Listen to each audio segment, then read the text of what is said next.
getting things sorted. Anyway, as you can tell by the title, as I'm probably sure, and the reason you're watching, is we've got a review and a little bit of a how-to and a little bit of an unboxing of this awesome new wall control. I say awesome, but I really don't know yet. I haven't opened it up.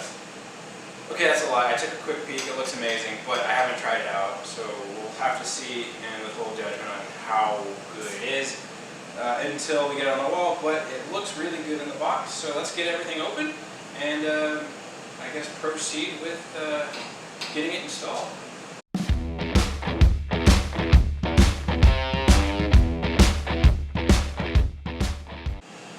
Alright guys, what are we doing? What is the plan? I've got 12 of these steel panels. They are 16 by 32 each. Each box comes with 2 panels, so I got 6 boxes. Essentially each box gives you a 32 by 32 inch square. I have enough to make a 4 by 8, 4 feet tall by 8 feet wide rectangle, and then a 32 inch wide by 4 feet tall rectangle there. So I'm going to take the space where the bench will be, wrap this wall and that wall, make the most of my space here, and essentially looks like hanging it up is pretty simple. You've got well, in the corners there and there, and then in the middle, holes for you to insert screws. If you don't have a stud where you want to put it, use the included sheetrock anchor there, and that's pretty much it. Put it where you want it to go. Those are the instructions that come with it. Pretty straightforward, pretty simple. Just find the stud and install it. So let's get to work. One thing I just realized I forgot to mention, I've got the height of the board set to 6 inches above the height of the bench here, and that'll be marked out sort of there. And the reason I started the mark there is because I'm in a garage, and on this wall, the floor slopes down this direction towards the garage door. Obviously, in case there's a flood, you don't want the water to pool. So, keeping that in mind, if you're going to put the pegboard on the wall, on a wall with a slope in it, don't just take the tape measure, stick it to the floor, measure out. For me it was 47 inches. Don't measure out 47 inches there and 47 inches there, because then your whole pegboard will be sloped down, because my floor has a 1 inch drop to it over that 7 foot run. So I marked it there and then used a level. Marked a couple of pencil guide marks all the way to that end, and then you can see solidly marked it out with the chalk line. And then over here, I think you can see that, I just marked that out with a pencil because it was so short. So that'll keep everything nice and level. Go back, check it with a level, make sure, because when you have a 4 foot by 8 foot rectangle on the wall, the last thing you want is for it to not be square or level.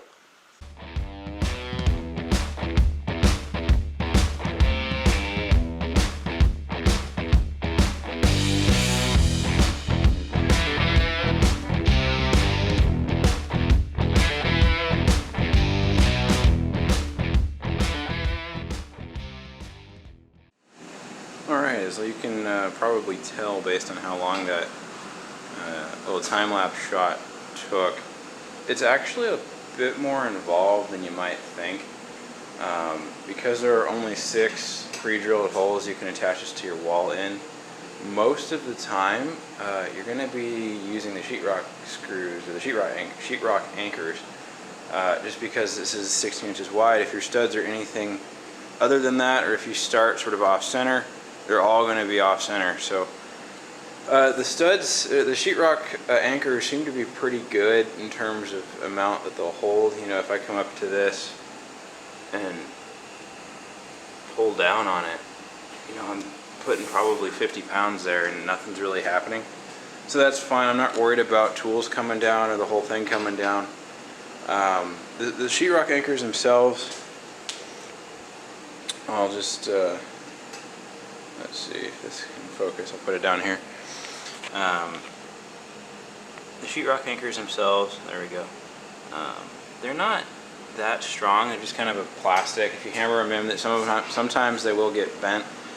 So I'm a little disappointed with how robust they are, but they do seem to be doing the job, especially if you use 6 of them to support these. So what I'm going to do is sort of get the rest of this done along the side here. As you go along, basically, even if you find a stud that's close, you have to go straight in. I haven't been hitting them. So I'm testing with a smaller diameter screw to see if there's a stud there. If not, coming back, drilling out the holes for the anchors, and then coming in and screwing it to the wall. The other way you could do this is to put up, say if you were going to do a 4 foot by 8 foot section of this, put up like a piece of 1/2 inch plywood, screw it to the studs, and then make sure the plywood's 4 by 8, and then put this straight on the plywood. And that way you could at least ensure a wood connection. I don't think it's necessary, but you could certainly do that if you had something heavier that you're going to look to permanently store up there. Anyway, I'm going to go ahead and get this done and be back with you here as soon as we got everything up on the wall.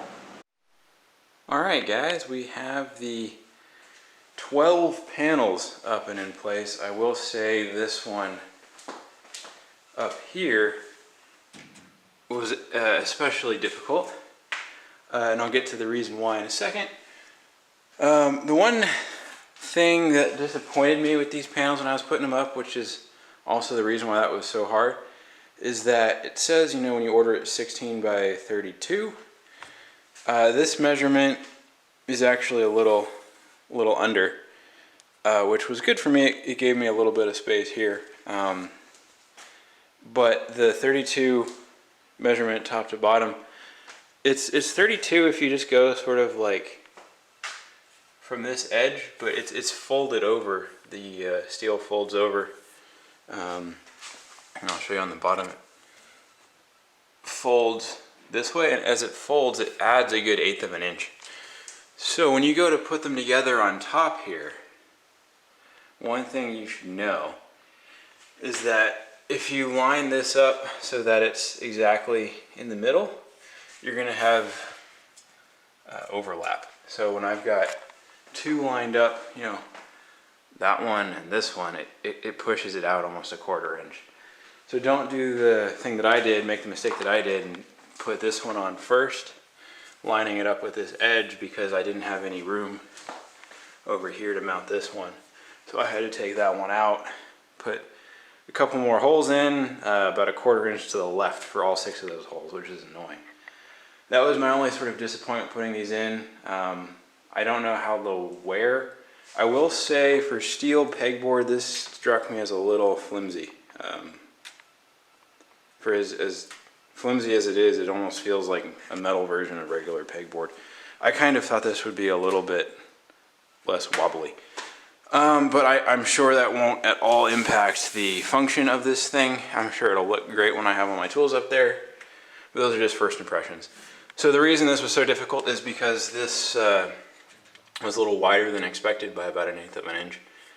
As well as I had to cut out a whole bunch of, you know, stuff with a hacksaw to get it squeezed in there by the garage door mounts and all that. So that all took a bit of extra time and effort, and it increased the time of the install, but overall I think it looks pretty good. I'm going to get the bench in there, get some tools up there, and then we'll wrap up the video. Alright guys, it's been maybe a week or so since I initially installed everything. Got most of my tools up here. Kind of arranged it so I got the wood and machining tools over there, sort of miscellaneous, and then bike tools over there. Initially, one of my main concerns with this stuff, if you press it, I don't know if it's coming through here, it's kind of, it flexes quite a bit here. One of my main concerns is when I put this in, hanging a heavy tool would pull it or stretch it or warp it or some kind, but so far I've put a fair bit on here, and it hasn't been an issue. I think if you were to install this with the idea in mind that you're going to be hanging heavier stuff from it, like power tools, you know, drills, impact drivers, anything like that, maybe some like battery power skill saws. I'd maybe think about putting up a sheet of plywood and cutting it to size so that everything, you know, mounting the plywood to the studs and then this to the plywood, because you're just not going to have studs everywhere the mount holes are. And if you wanted it to be super strong, that would be the way to go. But for my application, it hasn't been necessary yet. If it is, I'll take everything down and put up plywood. But for now, looks like I'm good here. I'm really pleased with how it looks with all the tools on it. I really didn't think it was going to look this good. And I really like having that sort of bike space here on the wall on the side.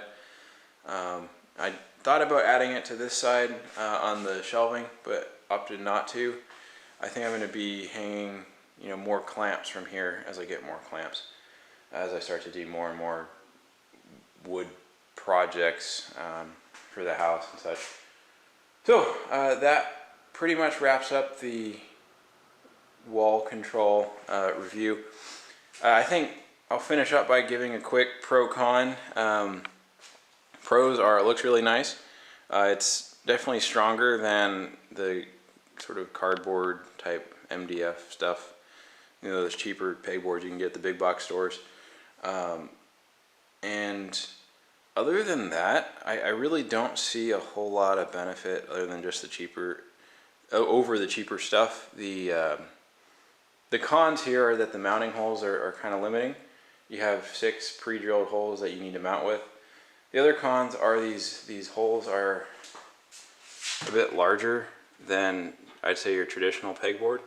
So everything is a little bit floppier, but as long as you're not moving it, it's fine. It's really just sort of meant for the wall control stuff. So yeah, it's a premium price, but you get the premium look. Is it necessary? No, absolutely not. From my experience with it so far, I think, you know, if you're going to be setting up a shop and you're worried about the look or you want that look to be just right, then go with this stuff. Otherwise, regular old pegboard will do you just fine. All right, that wraps up the wall control review. If you guys have any questions, throw them in the comments below. Subscribe to the channel, turn notifications on, and always stay tuned for more.